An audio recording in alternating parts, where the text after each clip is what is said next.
Saint Augustine's commentary on the Gospel of John, chapter 4, verse 1 to 18 following. The Lord Jesus himself showed this also far more openly when he companied on earth with his disciples during 40 days after his resurrection, and having on the 48th day ascended into heaven, did at the end of 10 days send the wages, the Holy Ghost. These were done in signs, and by a kind of signs were the very realities anticipated. By significant tokens are we fed, that we may be able to come to the enduring realities. We are workmen and are still laboring in the vineyard. When the day is ended and the work finished, the wages will be paid. But what workman can hold out to the receiving of the wages unless he be fed while he labors? Even thou yourself will not give your workman only wages. Will you not also bestow on him that where he may repair his strength in his labor? Surely you feed him to whom you are to give wages. In like manner also does the Lord, in those significant tokens of the Scriptures, feed us with while we labor. For if that joy in understanding holy mysteries be withdrawn from us, we faint in labor, and there will be none to come to the reward.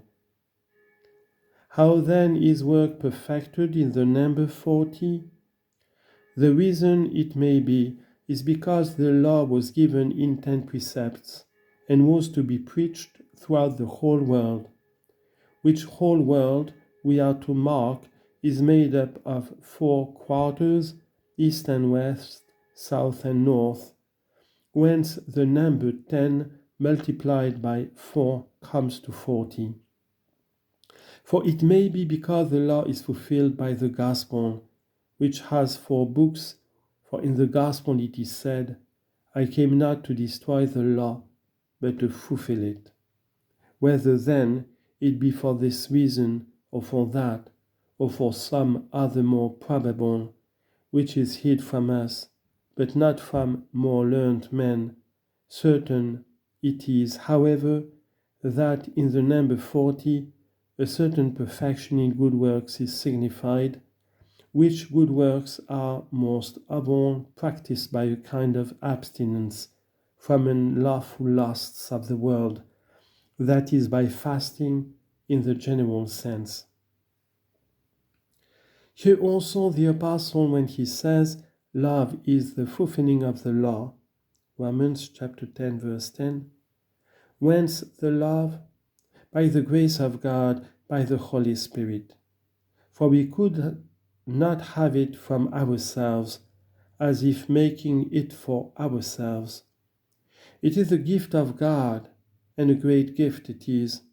For, says he, the love of God is shed abroad in our hearts by the Holy Spirit, which is given to us. Romans chapter 5, verse 5.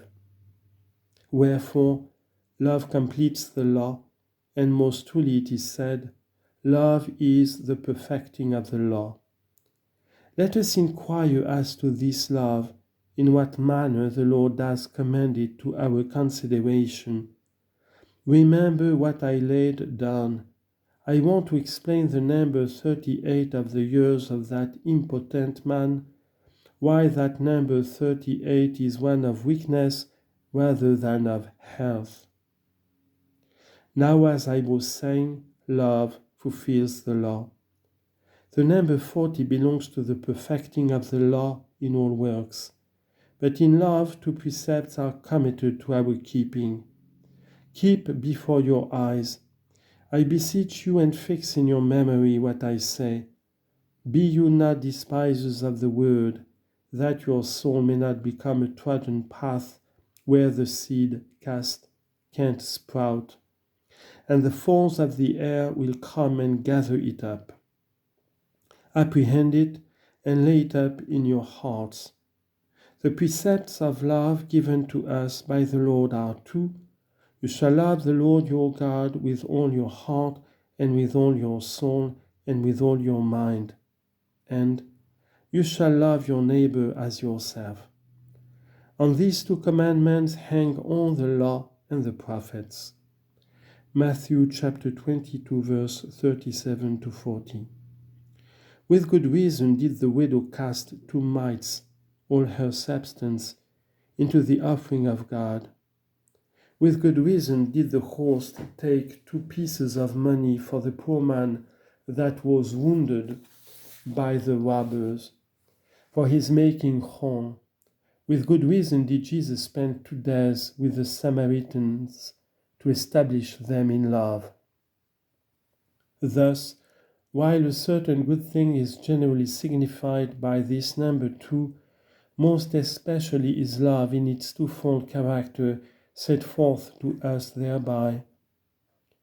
If therefore the number 40 possesses the perfecting of the law, and the law is fulfilled only in the twin precepts of love, why do you wonder that he was weak and sick, who was short of 40 by 2? Therefore let us now see the sacred mystery, whereby this impotent man is healed by the Lord.